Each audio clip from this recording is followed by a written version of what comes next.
দক্ষিণ ভারতের একটি শহরে গিয়ে থাকা এবং খাওয়ার জন্য এক পয়সাও দিতে হয় না। শুধু তাই নয়, এখানে নেই কোনো সরকার, কিন্তু এই শহরের একটি নির্দিষ্ট নিয়ম রয়েছে। এই শহরে থাকতে হলে সেই শর্ত মানতেই হবে।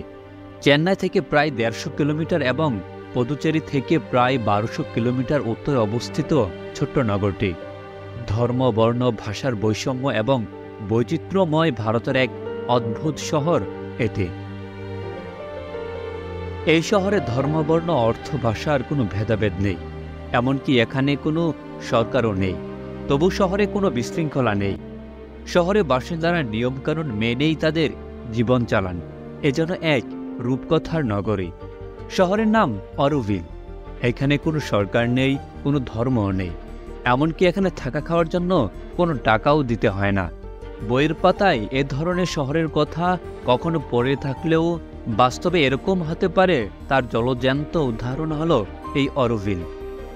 শহরটি সিটি অফ ডন এবং সান অফ ডন নামেও পরিচিত। বৈষম্যহীন সমাজ স্থাপনের উদ্দেশ্যেই এই শহরটির পত্তন হয়েছিল। ১৯৬৮ সালে এই শহরটি স্থাপন করেছিলেন মীরা আলফাজোস। বাঙালিদের কাছে তিনি পরিচিত শ্রীমা নামে। ১৯২৬ সালের ২৪শে নভেম্বর পন্ডিচেরি প্রতিষ্ঠিত হয় শ্রী অরবিন্দ আশ্রম। তবে এই আশ্রম প্রতিষ্ঠায় ১ মাসের মধ্যেই আশ্রমের যাবতীয় ভার মীরা আলফাসা তথা শ্রীমায়ের হাতে দিয়ে নিজে অন্তরালে চলে যান তার গুরু ঋষি অরবিন্দ। ১৯৬৪ সালে বৈষম্যহীন নগর প্রতিষ্ঠার পরিকল্পনা করেন শ্রীমা। তার কিছু বছর পরেই ইউনেস্কোর সহযোগিতায় শ্রী অরবিন্দ সোসাইটি শ্রীমা মীরা আলফাসা শহরটি প্রতিষ্ঠা করেন।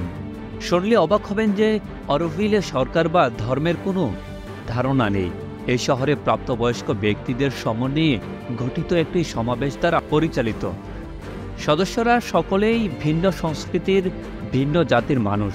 তবে তা সত্ত্বেও এদের মধ্যে কোনো ভেদাভেদ বা বিশৃঙ্খলা নেই। এমনকি ধর্মীয় বিশ্বাসের বাইরে সত্যের পথে অনুসরণে বিশ্বাসী এই শহরের মানুষ। শহরের মাঝখানে একটি মন্দির আছে, যাকে বলা হয় মাতৃমন্দির। এখানে নির্জনে যোগ সাধন, আধ্যাত্মিক চর্চাও করা হয়। মন্দিরটি কোনো নির্দিষ্ট ধর্ম বা সম্প্রদায়ের অন্তর্গত নয়। অরোভিলে নগদ অর্থ প্রদানের চল নেই। এখানে কাগজের মুদ্রা বিনিময় করা হয়। যদিও বহিরাগতদের সঙ্গে অর্থ বিনিময় করা হয়। প্রায় ৩৫ বছর আগে এই শহরে একটি আর্থিক পরিষেবা কেন্দ্র চালু হয়েছিল। এই কেন্দ্রটি এখনকার মানুষ ব্যাংক হিসাবে ব্যবহার করেন। এখানকার বাসিন্দারা এই ব্যাংকে অফলাইন এবং অনলাইনে তাদের টাকা জমা দিয়ে থাকেন। অরোভিলের নিজস্ব স্থাপত্য এবং শহরটির পরিকল্পনা ব্যুরো রয়েছে। এখানে রয়েছে রক্ষণাগার, গবেষণা প্রতিষ্ঠান, অডিটোরিয়াম, ৪০টি শিল্প, রেস্তোরাঁ, খামার, গেস্ট হাউস ইত্যাদি। স্কুল থেকে হাসপাতাল এবং বিশ্ববিদ্যালয়ও এখানে উপস্থিত। শুধু তাই নয়, বাসিন্দাদের জন্য রয়েছে একটি কম্পিউটার এবং একটি মেইল নেটওয়ার্ক।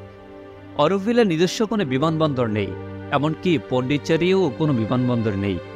নিকটতম বিমানবন্দর হল চেন্নাই, যা ৩৫ কিলোমিটার দূরে অবস্থিত। এটি বিশ্বের সমস্ত প্রধান শহরগুলির সঙ্গে ভালোভাবে সংযুক্ত। চেন্নাই থেকে ক্যাব ভাড়া করে অরোভিলে পৌঁছানো যায়। অরোভিল চেন্নাই, ভিরুভাট্টানামালাই, বেঙ্গালুরু, চিদাম্বর, তিরুরের মতো শহরগুলির সঙ্গে বাসের মাধ্যমে যোগাযোগ করা সম্ভব। পন্ডিচেরি ভারতের প্রধান শহরগুলোর সঙ্গে ভালোভাবে সংযুক্ত।